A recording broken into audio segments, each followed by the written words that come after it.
A lone rider saved a mountain beauty and found his heart. Snared in silence, the mountain roads of Colorado stretched endlessly before Jake Martinez as his motorcycle rumbled through the winding passes of the Rocky Mountains. At 32, Jake had made these solitary rides his escape from the chaos of city life in Denver.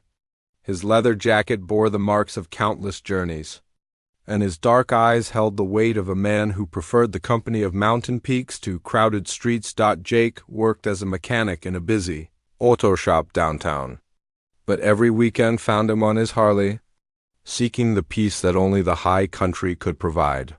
His friends often questioned his need for solitude, but Jake had learned long ago that some wounds healed better in silence.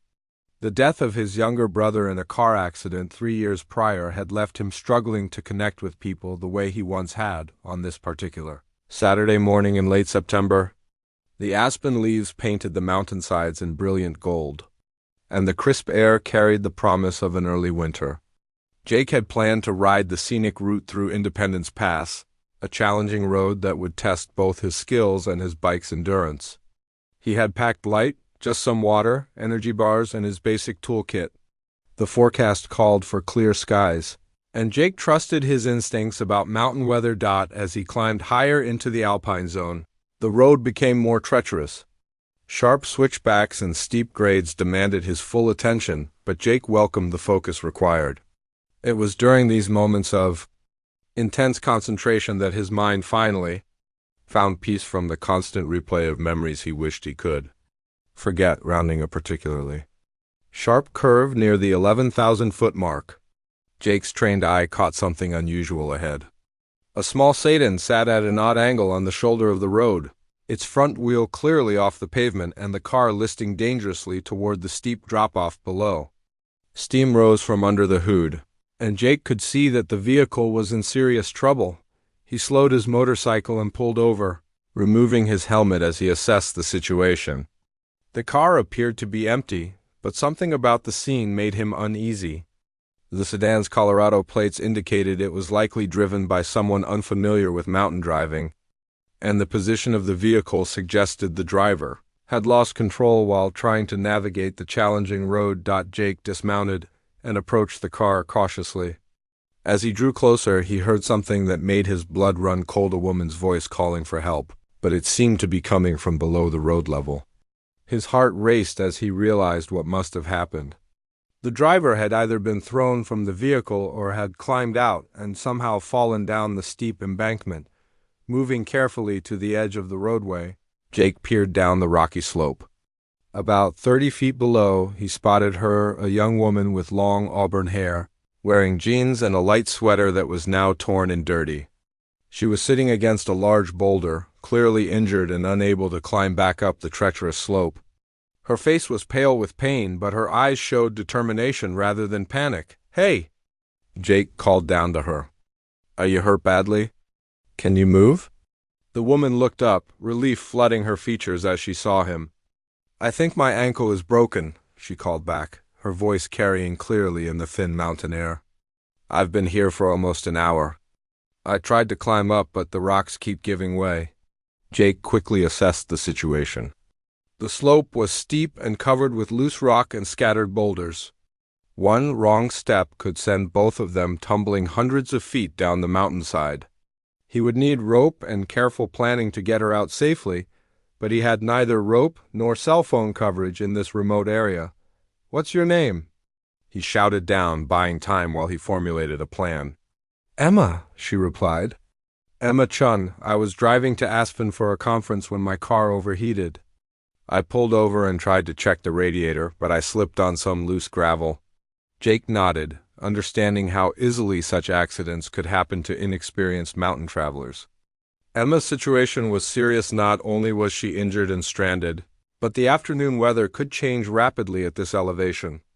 Even in September, temperatures could drop below freezing once the sun disappeared behind the peaks. Jake," he called back. "I'm going to get you out of there, but I need to think this through. Are you warm enough for now?" Emma nodded, though Jake could see she was beginning to shiver. The adrenaline of her accident was wearing off, and shock was setting in. He knew he had to act quickly but carefully. A rescue attempt that went wrong would leave them both stranded or worse. Jake returned to his motorcycle and took inventory of his limited supplies. He had about 50 feet of bungee cords, his toolkit, some clothes in his saddlebags, and his leather jacket. It wasn't much, but he had learned to improvise during his years of mechanical work and mountain riding. He stripped off his jacket and several layers of clothing, tying them together to create a makeshift rope. The bungee cords could be linked together to extend his reach, but he would need an anchor point strong enough to support both their weights. The sedan, despite its precarious position, was heavy enough to serve as an anchor if he could secure his improvised rope properly, working quickly but methodically.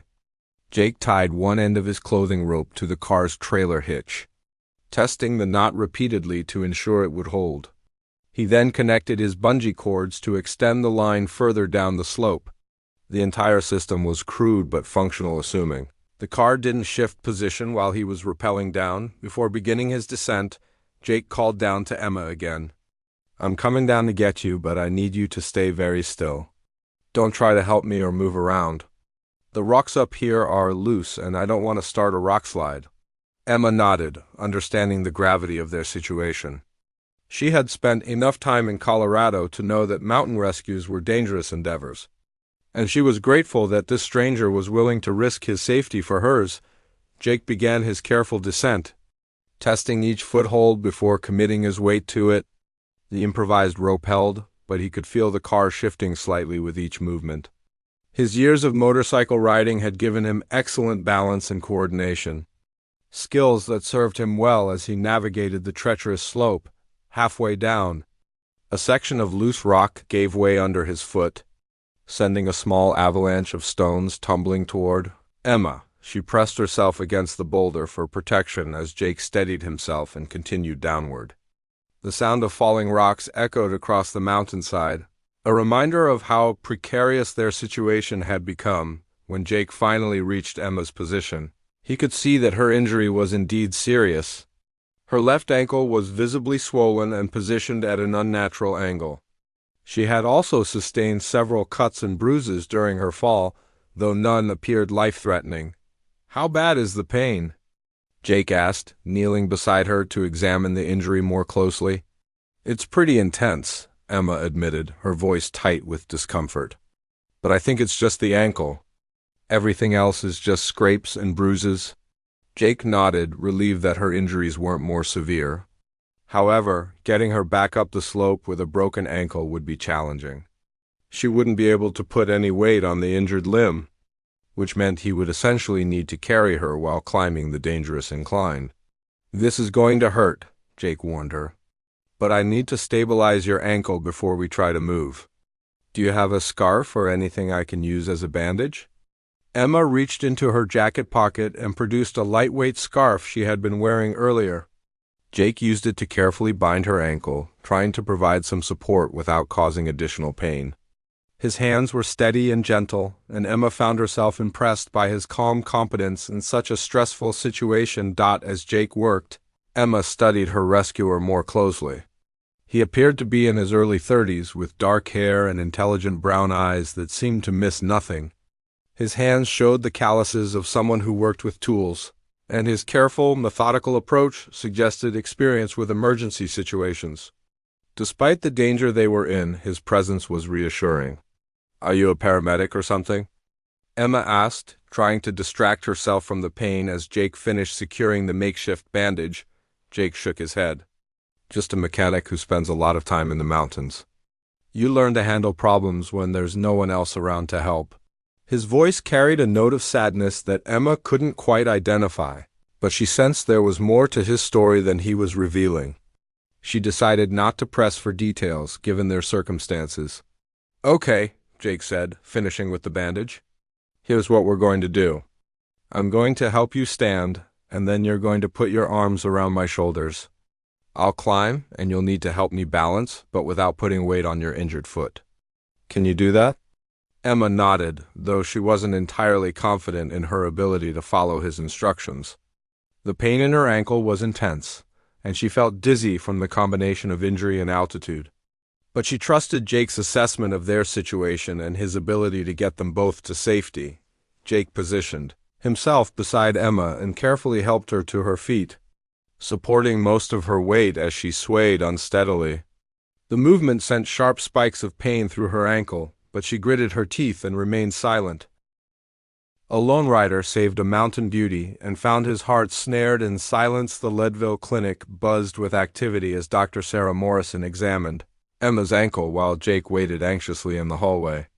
Through the partially open door, he could hear Emma answering questions about her pain levels and describing how the accident had occurred. Her voice remained steady despite her obvious discomfort, and Jake found himself impressed by her composure under difficult circumstances. Dr. Morrison emerged after 20 minutes with a concerned expression. "The ankle is definitely broken," she informed Jake, who had identified himself as Emma's rescuer. "She needs surgery to repair the fracture properly, and we'll need to transport her to Denver General tonight. The roads down the mountain can be treacherous in the dark, especially for an ambulance." Jake nodded, understanding the implications. Emma would face another challenging journey, this time in an ambulance navigating the winding mountain roads to reach the advanced medical facilities in Denver. The thought of her enduring more pain and uncertainty made him feel protective in a way that surprised him. "Is there anything I can do to help?" Jake asked, genuinely concerned about Emma's well-being. Dr. Morrison studied Jake thoughtfully. "Actually, yes. Emma doesn't have anyone to contact about her situation. She was traveling alone for a business conference, and her family lives in California. She needs someone to handle practical matters like her damaged car and personal belongings. Would you be willing to assist with those arrangements?" Jake agreed without hesitation, though he wasn't entirely sure why he felt so compelled to help a woman he had just met. Something about Emma's combination of vulnerability and strength had touched him in a way he hadn't experienced since his brother's death. Perhaps it was simply the satisfaction of being needed again, or maybe it was something deeper that he wasn't ready to acknowledge. The ambulance arrived as evening shadows lengthened across the mountain town. Jake watched as the paramedics carefully loaded Emma onto a stretcher, her face pale but determined. Before they departed, Emma reached out and grasped Jake's hand with surprising strength. "Thank you," she said simply, her dark eyes meeting his with sincere gratitude. "I don't know how to repay what you've done for me today." Jake felt an unexpected warmth at her touch and had to clear his throat before responding. "Just focus on getting better. I'll take care of everything else." As the ambulance disappeared into the gathering darkness, Jake stood in the clinic parking lot feeling oddly empty. The adrenaline of the rescue had worn off, leaving him with a strange mixture of exhaustion and restless energy. He had Emma's purse and a few personal items from her damaged car, along with her promise to call him once she reached Denver. The following morning, Jake rode his motorcycle back up the mountain to assess Emma's abandoned sedan. The vehicle was in worse condition than he had initially realized. The engine had overheated severely, probably warping the cylinder head, and the car's position on the slope made recovery extremely dangerous. He spent several hours coordinating with a specialized towing service that could safely extract the vehicle without sending it tumbling down the mountainside. While waiting for the tow truck, Jake found himself thinking about Emma that seemed reasonable for someone he had known for just a few hours. He replayed their conversations, remembering the intelligence in her eyes and the way she had maintained her composure during their harrowing climb. Most people would have panicked in such a situation, but Emma had remained calm and helpful despite her injury and pain. His cell phone rang as the tow truck finally maneuvered Emma's car onto the roadway. Emma's voice sounded stronger than it had the previous evening, though he could detect underlying fatigue from what had undoubtedly been a long night. "The surgery went well," Emma reported. "I'll be here for a few more days, but the doctors are optimistic about a complete recovery." "How is my car?" Jake explained the vehicle's condition and the arrangements he had made for towing it to a reputable garage in Denver. "The repair costs would likely exceed the car's value," he told her gently, but he had asked the mechanic to provide a detailed assessment before making any decisions about whether to repair or total the vehicle. "You've been incredibly kind," Emma said. and Jake could hear genuine emotion in her voice. "I know this has taken time away from your weekend, and I feel terrible about that." Jake found himself downplaying his efforts, uncomfortable with gratitude that felt too intimate for their brief acquaintance. "It's no problem. I spend most weekends in the mountains anyway, and I couldn't have just left you stranded." They talked for another few minutes about practical matters, insurance claims, personal belongings, and Emma's plans for returning to work once she recovered. Jake learned that Emma worked as an environmental consultant, specializing in water rights and land management issues. She had been traveling to Aspen for a conference on sustainable development in mountain communities when her accident occurred. After ending the call, Jake realized that he was genuinely interested in Emma's work and her perspectives on environmental issues. His mechanical background had given him an appreciation for how things functioned, but he had never considered the broader ecological implications of development and resource management. Emma's passion for her work had come through clearly even during their brief conversation about practical arrangements. Over the following week, Jake found himself making daily trips to check on Emma's car and coordinate various aspects of her situation.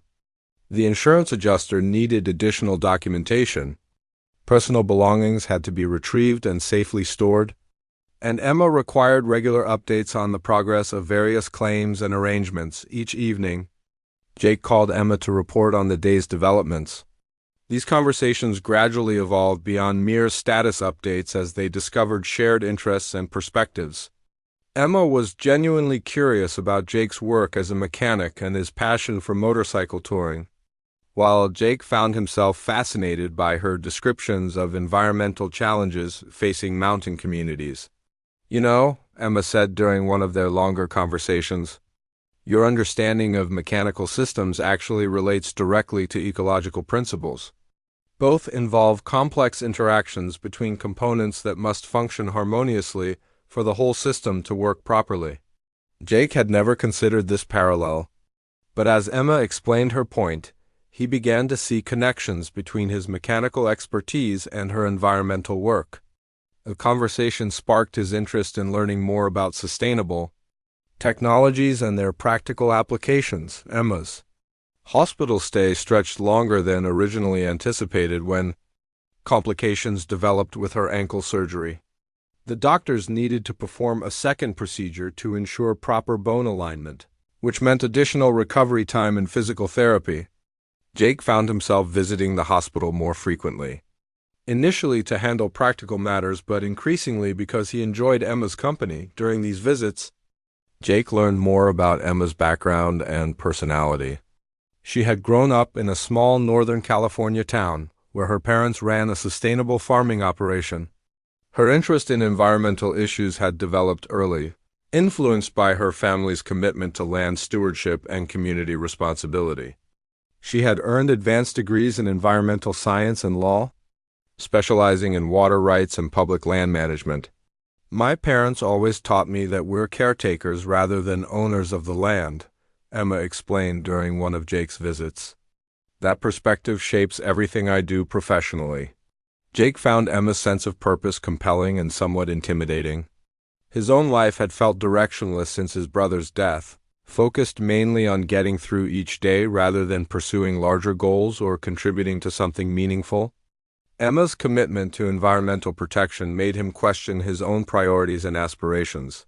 Emma, meanwhile, was drawn to Jake's quiet competence and genuine kindness. She had dated men who were articulate and ambitious, but none had demonstrated the practical courage and selfless concern that Jake had shown during their first meeting. His willingness to risk his own safety for a stranger spoke to a character depth that impressed her more than professional achievements or social sophistication. As Emma's recovery progressed, she began physical therapy sessions that Jake sometimes attended for moral support. Watching her work through the pain and frustration of relearning to walk properly, Jake was struck by her determination and positive attitude. She approached her rehabilitation with the same methodical focus he brought to complex mechanical repairs, breaking down the challenge into manageable components and celebrating small victories along the way. "You're lucky to have such a devoted friend," Emma's physical therapist commented to her one day. When Jake arrived with flowers and a book Emma had mentioned wanting to read. The therapist's casual assumption about their relationship made both Jake and Emma slightly uncomfortable, highlighting the ambiguous nature of their connection. They had grown close during Emma's recovery, but neither had explicitly acknowledged romantic feelings or discussed their relationship's future direction. The elephant in the room became harder to ignore as Emma's discharge date approached. She would need to make arrangements. A lone rider saved a mountain beauty and found his heart. Snared in silence, the awkwardness between Jake and Emma became more apparent during the following weeks as they struggled to redefine their relationship outside the hospital setting.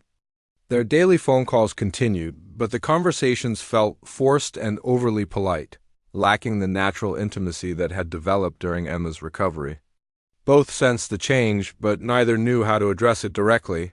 Jake found himself overthinking every interaction, analyzing Emma's words and tone for signs of romantic interest, while simultaneously trying to avoid appearing too eager or presumptuous.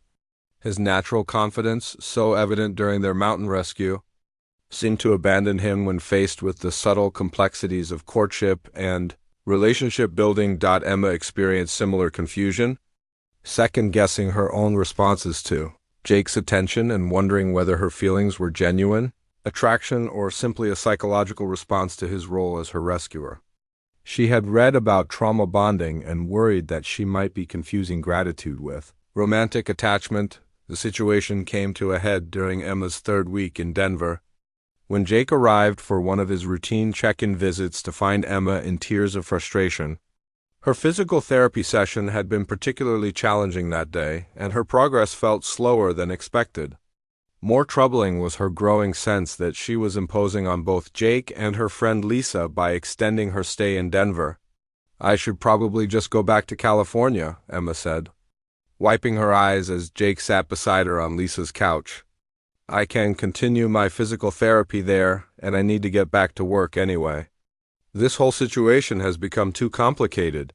Jake felt a stab of panic at the thought of Emma leaving, but he struggled to find the right words to express his feelings without seeming selfish or manipulative.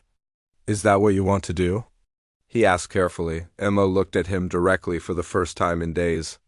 "I don't know what I want anymore, Jake. I feel like I'm caught between gratitude and something else, and I can't tell the difference. You've been incredibly kind, but I don't want to take advantage of that kindness or misinterpret your reasons for helping me." Her honesty created an opening for Jake to speak more openly about his own confusion and growing feelings. "Emma, I need you to know that my feelings about you stopped being just about helping someone in trouble weeks ago. I care about you as a person, not as someone who needed rescuing."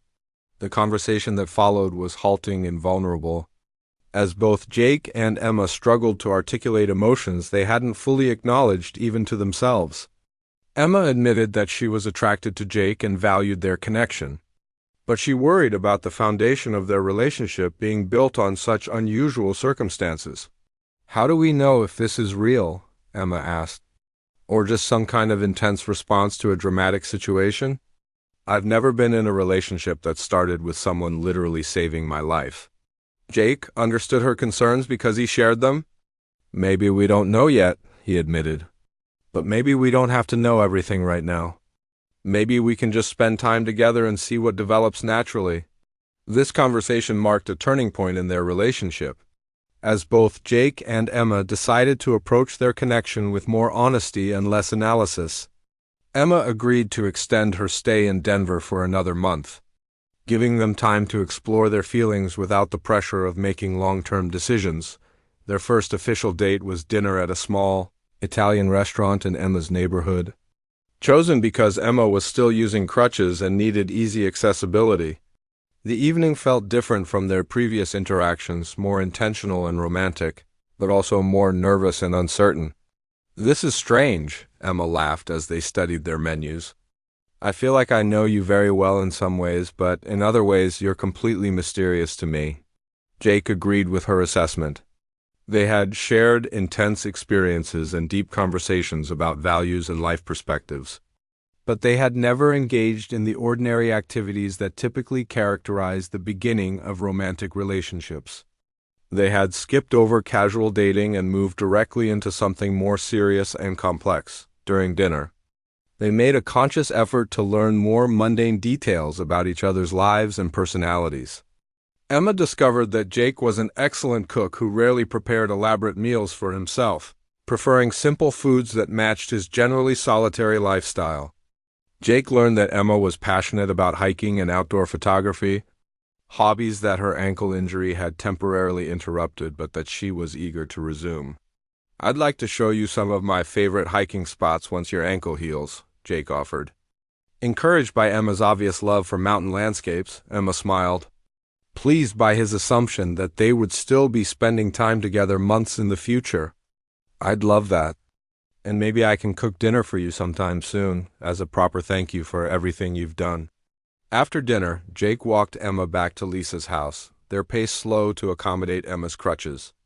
The evening air was crisp with the promise of early autumn, and the residential streets were quiet and peaceful. As they reached the front porch, both felt the awkwardness of a first date ending, uncertain about appropriate physical boundaries given their unique history.